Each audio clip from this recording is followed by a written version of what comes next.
bocil kematian Kematian. ya. Nah, kali ini kita akan ngobrol-ngobrol tapi nggak bersama reporter kita, melainkan langsung ngobrol dengan Kasat Reskrim Polres Gresik, ada AKP Abid Uwais Al-Qarni. Berarti udah ditangani sama pihak kepolisian nih harusnya Betul, ya. Masya Allah namanya bagus banget ya. Bocil-bocil Selamat ini. pagi. Selamat pagi, Mas. Pagi Pak. Pak, namanya bagus banget Pak, Masya Allah Pak. Uwais Al-Qarni. Siap. Terima kasih. Dipanggilnya Sama-sama. Pak Abid, Pak Uwais. Siap. Pak Uwais ya? Iya, Pak Abid. Pak Abid aja. Ya, Oke, Abid baiklah. aja. Oke, Pak Abid, ini tadi kita ngomongin tentang ya kalau di sosial media namanya fenomena bocil-bocil kematian ya. Yang ulahnya tuh kadang meresahkan, tapi kalau ini meresahkannya beneran sampai kriminal. Soalnya kan sampai nyuri ya Pak ya.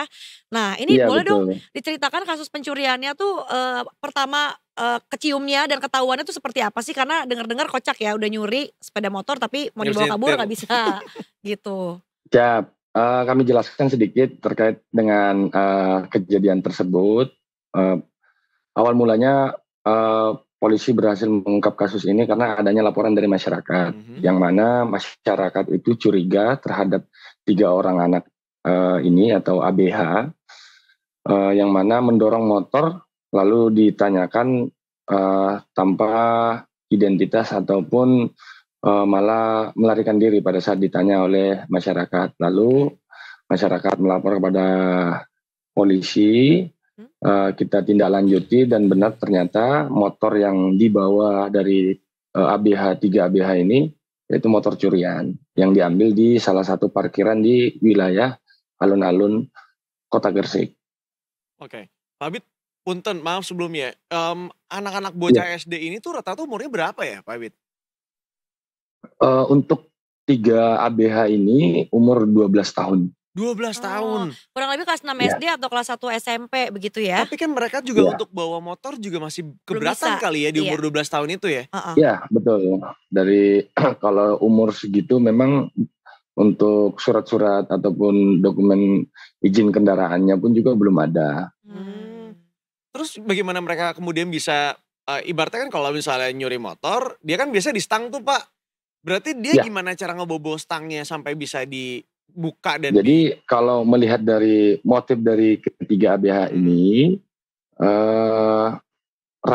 ada sebelumnya memang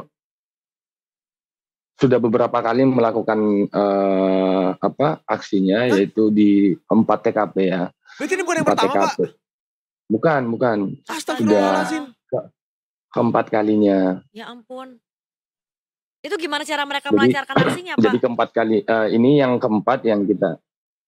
Jadi modusnya sama, ketika melihat motor terparkir dalam kondisi tidak dikunci, lalu ketiga anak ini melakukan aksinya dengan mendorong motornya, lalu membawa ke salah satu tempat yang dituju, seperti itu.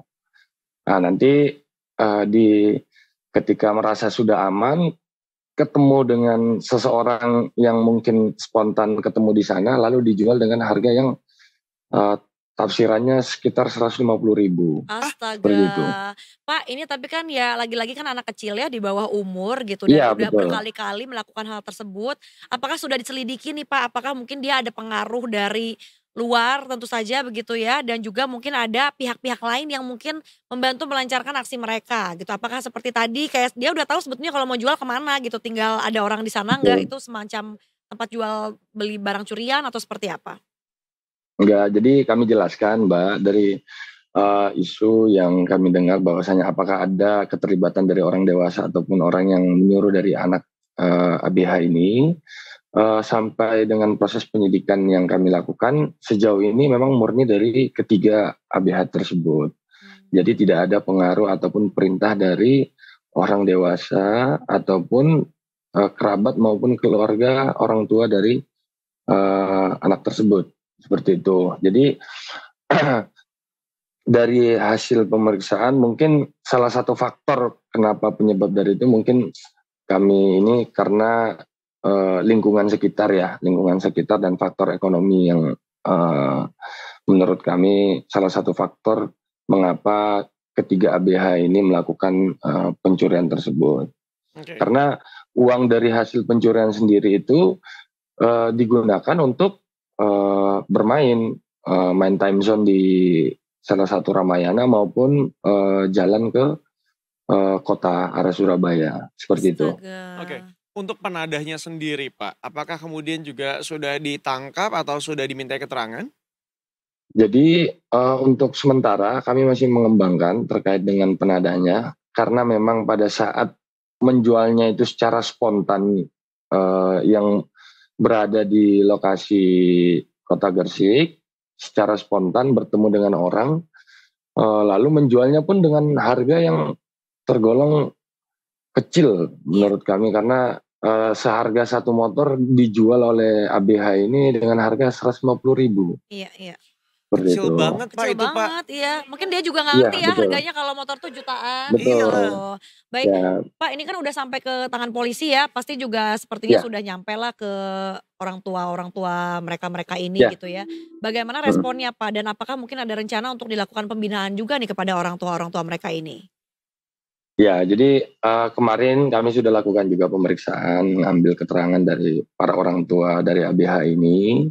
Memang upaya-upaya dari orang tua sendiri sudah ada yang dilakukan. Jadi sebelum-sebelumnya anak ini sudah dimasukkan ke pondok pesantren, sudah diberitahu, diberikan pemahaman, tapi masih saja melakukan aksinya. Jadi memang dari penyampaian dari orang tua mengilaskan dalam artian mungkin sebagai efek jerak kepada anak sendiri, karena memang dari upaya dari orang tua sendiri itu sudah ada, namun masih tetap dilakukan oleh anak ABH ini dalam melakukan aksi-aksinya sebagai melakukan pencurian kendaraan bermotor itu.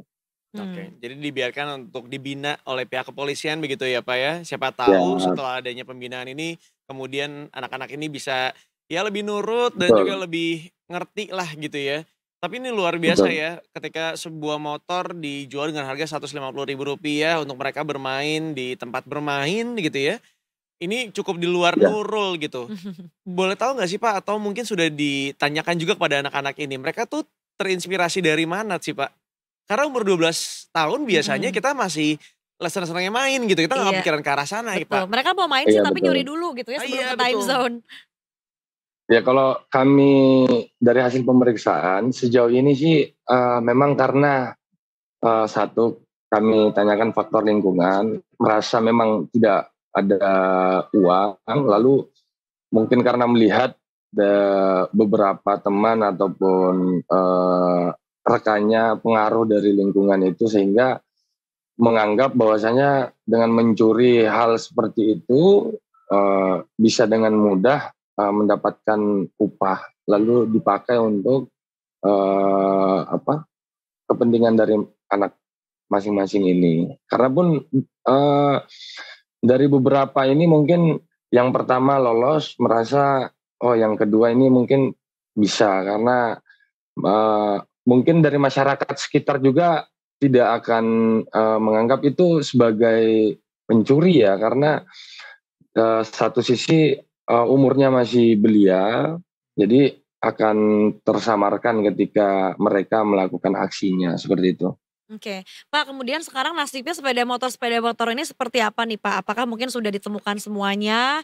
Atau mungkin ada pemilik aslinya yang akhirnya sudah mendapatkan kembali atau sudah berpindah ke tangan pemilik semulanya? Untuk satu motor sudah kita amankan, untuk yang ketiga motor ini masih kami kembangkan, masih dalam proses pengembangan oleh penyidik maupun anggota kami di lapangan. Namun yang satu ini kami sudah berkoordinasi dengan pemilik aslinya, korban sendiri, dan nanti mungkin kami akan karena statusnya lanjut, nanti akan kami proses terkait pinjam pakainya sementara sampai dengan proses ini tuntas ataupun selesai di jaksaan, seperti itu. Ya, yang jelas dari kejadian ini mungkin kita bisa mengambil pelajaran bahwa dalam secepat apapun atau sesingkat apapun kita ingin memarkirkan motor kita, mohon untuk dikunci Iya. motornya gitu ya. Dan Betul, dijaga dengan siap. baik, jangan mikirnya cuman, bentar kok, cuman buat ke Minimarket, warung doang gitu Iya. ya. nggak gitu, tetap dikunci Bahkan karena kalau bisa kunci ganda tetap ya iya betul katanya. betul betul, Betul, karena betul sekali. penting sekali gitu ya untuk, kemudian menjaga barang-barang kita, takutnya pencuri-pencuri ini justru bermunculan karena ada kesempatan kan, kurang lebih seperti itu. Betul Selain sekali. itu nih Pak Abid, apalagi yang ingin Ya. disampaikan nih, mudah-mudahan supaya jadi pelajaran juga untuk kita semuanya Pak Abid? Ya, kami dari Polres Gresik menghimbau khususnya pada masyarakat maupun orang tua lebih memperhatikan anak-anaknya di lingkungan sekitar karena lingkungan akan mempengaruhi perilaku maupun tindakan dari anak-anak tersebut. Tetap waspadai terhadap parkir-parkir yang liar. Ketika menggunakan kendaraan, tolong tidak ada salahnya menggunakan kunci ganda untuk lebih mengamankan kendaraan bermotor dari milik masyarakat itu sendiri. Iya, setuju Ya. sekali ya. Jadi ini sepertinya mungkin sudah bosan didengar, tapi memang tetap kejadian. Artinya Betul. banyak yang tidak pernah mengindahkan juga ya himbauan tersebut ya. Betul. Dan itu Makasih. juga sering kali gitu, benar juga kata Pak Abid tadi, hati-hati kalau misalnya parkir liar. Karena kadang-kadang tuh suka ada orang-orang kayak, parkir sini aja. Padahal sebenarnya kita tuh nggak Iya. tahu itu parkirnya tuh sah apa enggak. Iya, Yang ujung-ujungnya betul. kalau ada hilang atau apa, mereka juga nggak akan tanggung jawab gitu. Setuju ya, itu juga mesti hati-hati ya. Baik kalau gitu Bapak Abid Wais Alkorni selaku Kasat Reskrim Polres Gresik, Ya. terima kasih banyak untuk pagi hari ini ya informasinya. Sama-sama, Ini Mbak. jadi pelajaran bersama Ya. bahwa masih banyak anak-anak yang di bawah umur gitu ya yang mesti mendapatkan pengawasan dari kita semua. Dan terima kasih ini udah diganggu waktu pagi harinya Pak. Terima kasih banyak. Selamat Sama-sama, bertugas Mas. kembali, Siap. AKP Mari. Abid. Ya, Mbak. Makasih. Sampai Siap. berjumpa.